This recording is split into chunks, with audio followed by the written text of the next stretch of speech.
अस्सलामुअलैकुम everyone, hopefully आप सब खैरियत से होंगे।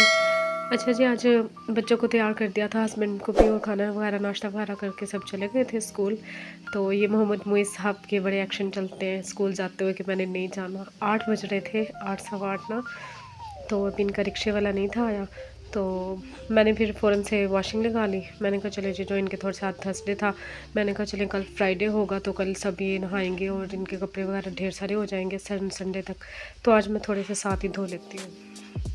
ये फिर अब इनका रिक्शे वाला नहीं था आया, साथ साथ मैंने धोए। मैंने कहा चलो इतना मुइज़ को देख लेंगे, तो मैं इतना कपड़े जो एक दो पूरे वो ऊपर डाल आऊँगी। इतने में फिर बस मैं, क्योंकि जब मैं लेके जाती हूँ कपड़े तो मैं, मोहम्मद मुइज़ ना मेरे साथ चलता है। बस फिर एक तो पूल में डाल कर आई थी, तो इतने में इनका रिक्शे वाला आ गए थे, चले गए थे। बस लास्ट में जो रह गए थे फिर वो मोहम्मद मुइज़ साहब मेरे साथ गए हैं, मेरे गोद में चढ़ के। और फिर बड़ा मुश्किल होता है ये टोकरी उठा के ना कपड़ों वाली, और साथ में मोहम्मद मुइज़ को भी गोद में उठा के ऊपर जाना। तो खैर फिर ये वाला काम मेरा हो गया था। तो जी उसके बाद मोहम्मद मुइज़ को सुलाने वाला होता है मेरा, कि थोड़ी देर के लिए ना 10 साढ़े 10 बजे इसको सुला दूँ। फिर ज़रा सफाई वगैरह को और बाकी काम ना ज़रा आसानी से हो जाते हैं। मोस्टली तो आप लोग व्लॉग्स में देख ही रहे होंगे कि ये मोहम्मद मुइज़ ना साथ ही मेरे होता है किचन में ना। तो ये आप लोग देख रहे हैं, मैंने बहुत मुश्किल से रिकॉर्डिंग की थी।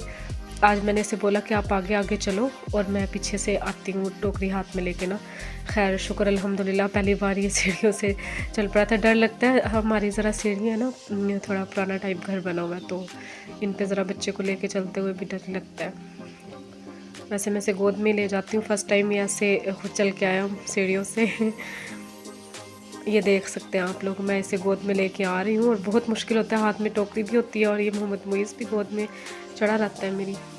अभी हम सीढ़ियों से जी नीचे आ गए थे कपड़े डाल के। जो बाकी के रह गए थे फिर वो भी मैंने निकाल के, और इसे मोहम्मद मुइज़ को मैंने टैब दिया। मैंने कहा आप ज़रा ये देखो बैठ के, और मैं ये आखिरी वाले के कपड़े डाल आती हूँ। अच्छा जी, जो आज की रेसिपी थी जो मैंने आप लोगों से शेयर करनी थी वो थे दाल चावल। मेरा मैक्सिमम ये होता है कि जिस दिन मैं वॉशिंग लगा लूँ उस दिन या तो मसर वगैरह या फिर मूंग मसरी की दाल, और साथ ना बच्चों के लिए राइस बॉईल कर लेती हूँ, क्योंकि आंटी और उमर मैक्सिमम ये लोग नहीं खाते राइस, थोड़ा कम ही खाते हैं। थोड़े बहुत होता है कि हस्बैंड टेस्ट कर ले, लेकिन मोस्टली ये लोग ना रोटी पसंद करते हैं। अच्छा जी, खैर फिर उसके बाद मैंने कपड़े वगैरह से, अच्छा यहाँ पे ना मोहम्मद मुइज़ मुझे बहुत ज़्यादा लाड कर रहा था।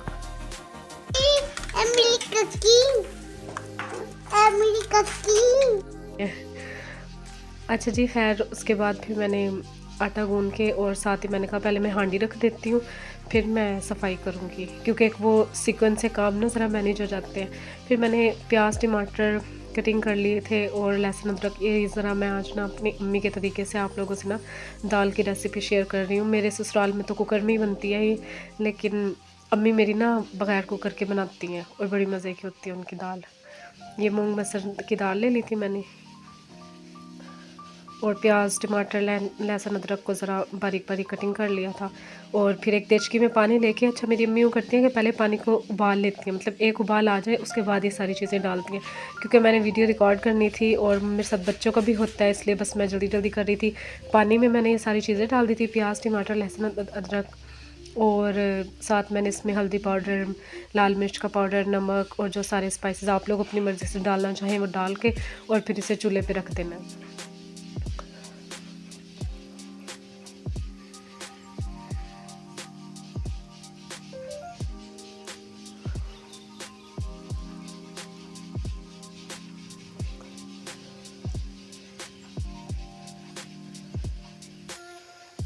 उसके बाद बस फिर मैंने दाल को अच्छे से वॉश कर लिया था और थोड़ी देर के लिए भिगो दिया था। इतने देर तक उसमें उबाला आया, तो अभी मेरी दाल पकी नहीं थी। जैसे ही एक दो उबाल आ जाए उसमें, फिर उसमें दाल डालनी है। ऐसे में मतलब कच्चे पानी में दाल नहीं डाल देनी, तकरीबन 2-3 बार अच्छे से उबाल आ जाए फिर। और ये मोहम्मद मुइज़ साहब एज़ यूजुअल मेरे साथ किचन में थे।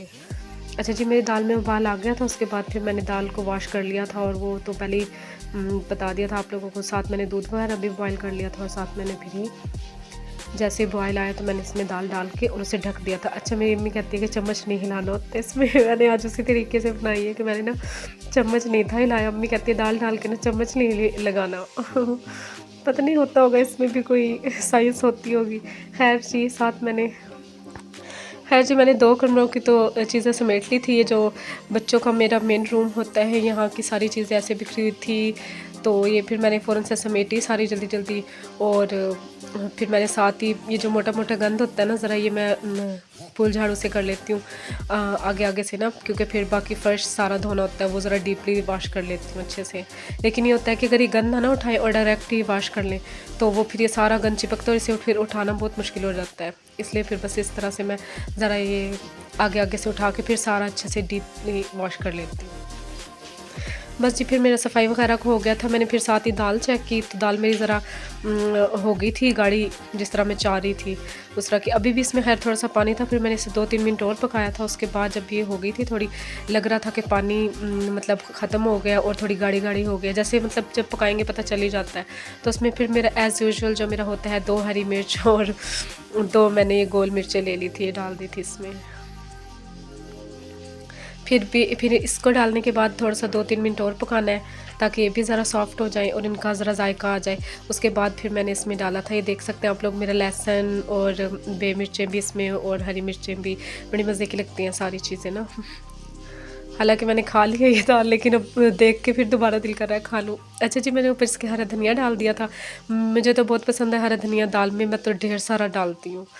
आप लोग अपनी चॉइस के मुताबिक डाल सकते हैं। ख़ैर जी, फिर आंटी की मेरी आवाज़ आ गई थी कि मुझे भूख लग रही है। साथ फिर मैंने ऑयल डाल दिया था अपने एक डींगे पींगे से बाउल में ऑयल डाल के, और उसमें मैंने लहसुन कटिंग करके डाल दिया था बारीक-बारीक। और साथ मैंने दूसरे चूल्हे पे रोटी रख ली थी। मैंने कहा इतना एक साइड पे तड़का मेरा तैयार होगा, दूसरी साइड पे मैं रोटी बना के अपनी सास को तो दूँ ना। चावल भी मेरे तकरीबन जो बच्चों के लिए मैंने बॉयल किए थे वो हो गए थे। मैंने कहा चलिए सबको ही थोड़े-थोड़े दे दूँगी जो खाना चाहे। खैर जी, मेरी ये बहुत ही प्यारी सी नक्शे पे मत जाइएगा, मेरी रोटी वैसे प्यारी है। अच्छा जी, मेरी रोटी बन चुकी थी, और मैं आप लोगों से शेयर करती हूँ कि कैसे मैंने बाकी तड़का अपना तैयार किया। ये इस तरह से जी हो गया था, तो मैंने इसमें थोड़ा सा ज़ीरा डाल दिया था जब मतलब पकने लगे लहसुन ना, और ज़ीरे के साथ ही मैंने इसमें ना 2 गोल मिर्चें भी डाल दी थी। बस ये 2 का फार्मूला रखा हुआ है मैंने, क्योंकि मिर्च ये वाली भी, गोल वाली भी और हरी मिर्च भी हमारे घर में कोई भी नहीं खाता, अकेली मैं ही खाती हूँ। तो लेकिन डालती ज़रूर हूँ मैं, एक जायका भी आ जाता है और अच्छा भी, सालन ना ज़रा सजा हुआ सा लगता है। अच्छा, हमारे ना एक टीचर थे बॉटनी डिपार्टमेंट के ना। अच्छा, तो वो कहते थे कि जब उन्होंने पीएचडी की थी ना चाइना से, तो वो कहते थे कि मैं वहाँ चाइनीज़ मतलब फ्रेंड्स बन गए, तो एक दो घर गया ना, तो कहते उनके खाने ना इतने आउट क्लास होते थे ना, मतलब सजे हुए ऐसे होते थे ना कि भी ना सजावट ऐसे हो ना खाने की कि खाने का दिल करे देख के, भूखा ना भी हो ना तो भूख लग जाए देख के। अच्छा जी, ये मेरा था कि आंटी को मैं खाना देने जा रही थी। मैंने कहा चले इसी की पिक मैं आप लोगों से शेयर कर दूँ। ये मेरी दाल चावल और रोटी रेडी थी, और मैं अपनी सास को दे आई थी। उन्होंने साथ ही कहा जी कि मुझे चाय भी बना दो, गैस चली जाएगी। गैस ऑलरेडी जा चुकी थी, लेकिन मैंने कहा कि चले जी मैंने सिलेंडर पे बना देती हूँ। साथ मेरे हस्बैंड ने भी खाना खा लिया था, तो उन्होंने कहा कि जी मैं भी साथ ही चाय पीऊँगा। मैं मैक्सिमम शाम टाइम में पीती हूँ, असर की नमाज़ के बाद ना फिर मेरा होता है कि मैं चाय पीऊँ। हस्बैंड को और आंटी को मैंने चाय भी दे दी थी, और जी फिर उसके बाद मेरे बच्चे आ गए थे स्कूल से, उन्हें खाना वगैरह खिला के रेडी करके उन्हें ट्यूशन भेज दिया था, और मेरे भी ट्यूशन वाले बच्चे आ चुके थे।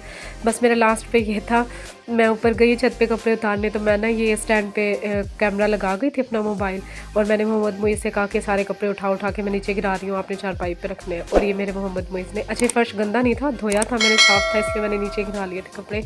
अच्छा जी, व्लॉग अच्छा लगा तो लाइक कीजिएगा, ख्याल रखिएगा, अल्लाह हाफ़िज़।